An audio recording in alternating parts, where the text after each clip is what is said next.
Olá, tá começando mais um Monte Bravo Cast, o podcast da Monte Bravo Corretora. Eu sou Malena Oliveira, hoje é dia 20 de outubro de 2025 e esse é o nosso informe semanal. É a versão em áudio de um documento produzido pelos nossos analistas que fala sobre cenário econômico e investimentos. A nossa conversa hoje é com o Luciano Costa, o nosso economista-chefe, e com o Bruno Benassi, o nosso analista de ativos. Começando pelo Luciano, a gente fala primeiro dos destaques lá fora. Luciano, quais foram aí os eventos que movimentaram o mercado na semana passada? Então, a última semana não foi marcada principalmente por uma volatilidade grande lá fora, né, por causa da questão dos bancos regionais. Né, na quinta-feira teve as notícias, né, de alguns bancos com problemas de crédito, né, tendo que fazer baixas contábeis, né, nos seus balanços. Isso trouxe algum estresse para o mercado, né, na parte dos bancos regionais.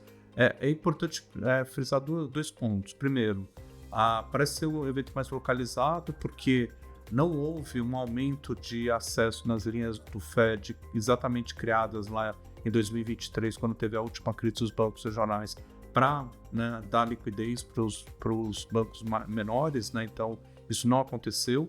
Além disso, os fundos de money markets também não tiveram um aumento do fluxo de entrada, porque normalmente são veículos, né, de investimentos usados nesse momento de estresse para criar liquidez e deixar, né, o dinheiro num lugar de menos risco. Isso também não aconteceu, então tem ainda, né, sinais que precisam aparecer para ter uma preocupação maior do que foi as notícias da última quinta-feira.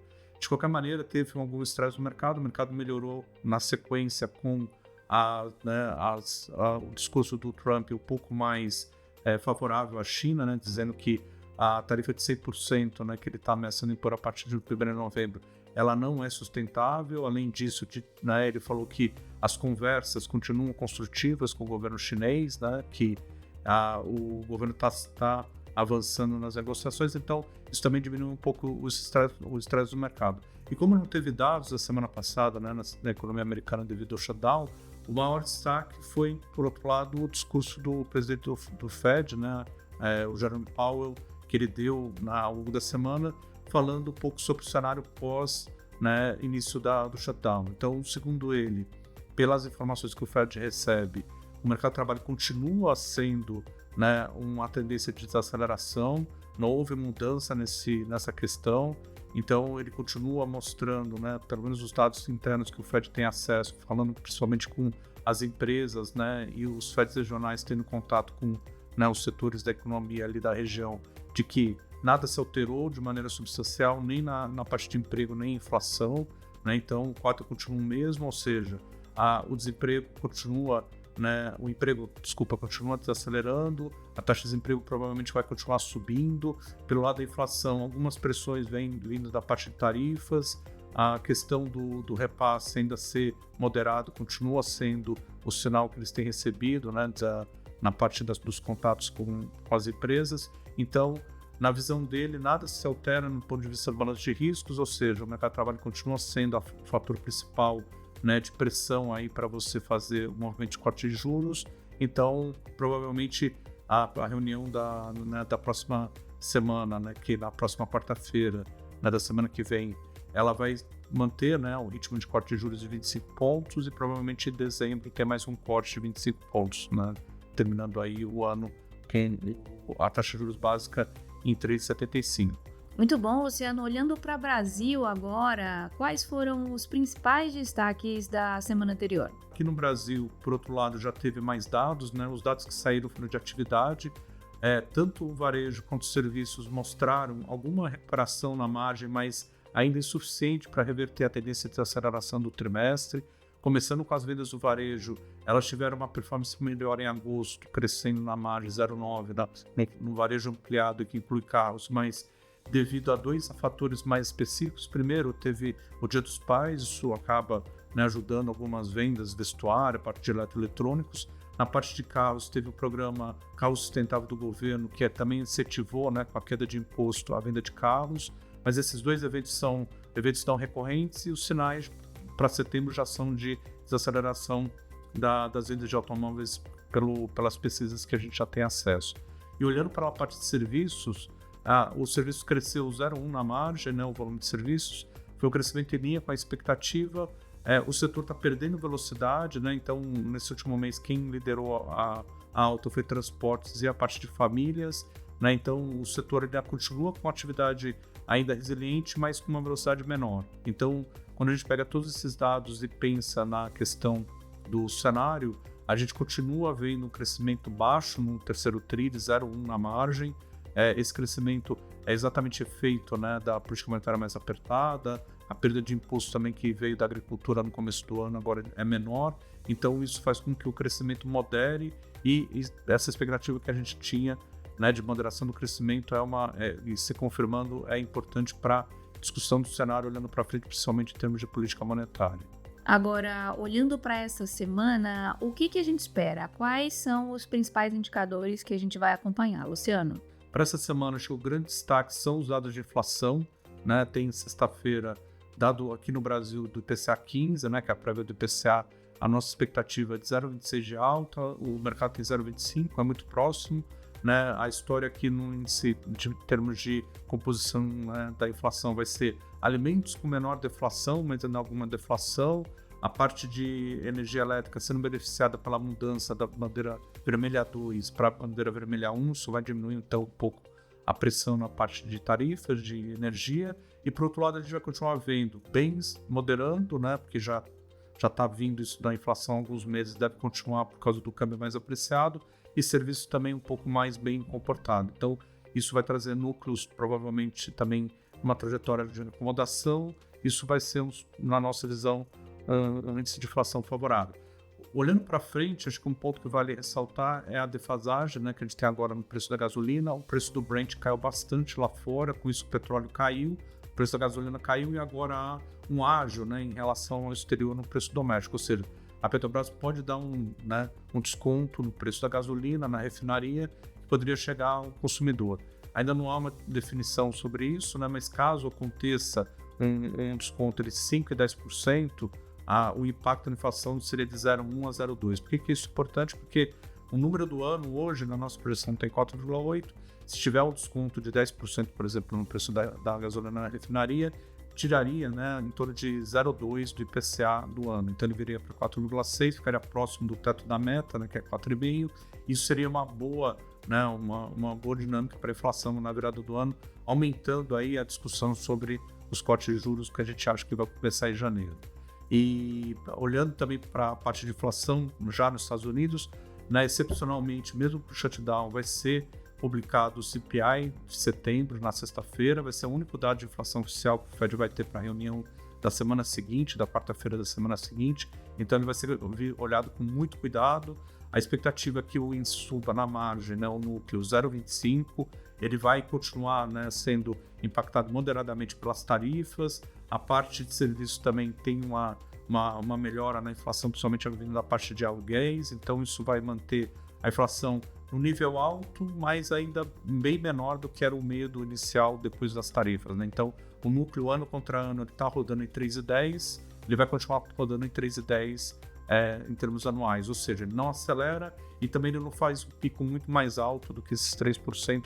Lembrando que agora a gente está praticamente no auge dos impactos das tarifas, agora que a gente imaginava entre agosto e setembro. Ou seja, se não teve o choque maior agora, é mais provável que daqui para frente o choque fique cada vez menor dentro do índice de inflação. Então, lá fora, acho que a sexta-feira é o dia de mais atenção na publicação da inflação aqui no Brasil e da inflação lá fora também. Perfeito, muito obrigada, Luciano. Agora, passando para o Bruno Benassi, o nosso analista de ativos, vamos falar um pouco de mercados. Primeiro, o que está acontecendo lá nos Estados Unidos em relação aos bancos regionais, né? Como que a gente está enxergando esses movimentos e quais outros fatores que vão mexer com o mercado aí de ações especificamente, né? Nessas semanas aí que virão. Semana passada foi uma semana mais positiva, tanto aqui no Brasil como nos Estados Unidos. Começou a temporada de resultados nos Estados Unidos, a temporada de resultados começa no Brasil agora, essa semana, né? Lá sempre começa um pouco mais cedo, e toda a temporada de resultados nos Estados Unidos, as primeiras empresas a divulgarem os seus balanços são os bancos, né? Então a gente teve todos os grandes bancos, então JP Morgan, Goldman Sachs, Morgan Stanley, Citi, Wells Fargo, divulgando os resultados, e em linhas gerais, os resultados dos grandes bancos foram bastante positivos, tá? A gente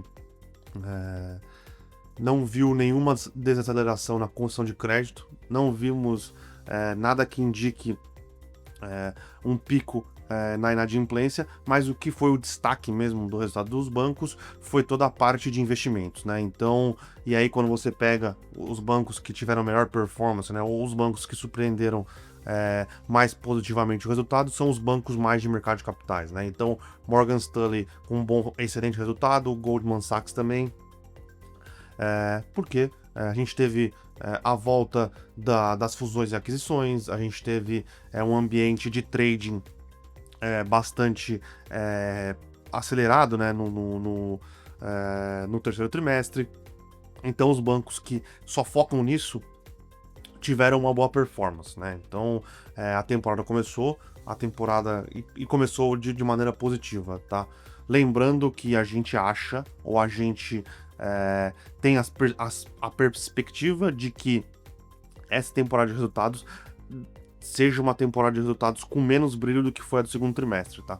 A gente ainda tem a expectativa de que alguns setores da economia vão começar a apresentar desaceleração na margem, na receita e no crescimento de lucros, tá? Sempre, ou vão começar a apresentar uma desaceleração de lucro e de margens, porque vão ter mais impactos das tarifas, tá? Acho que tirando os grandes bancos, né, a gente teve alguns ruídos vindo de bancos regionais que tiveram problemas com inadimplência. A gente acha que é algo muito focalizado, não é muito focalizado e não é o que a gente tem visto no restante dos balanços das outras instituições financeiras, tá? Então, por enquanto, parece que é algo muito mais focalizado nas duas instituições que tiveram esse problema.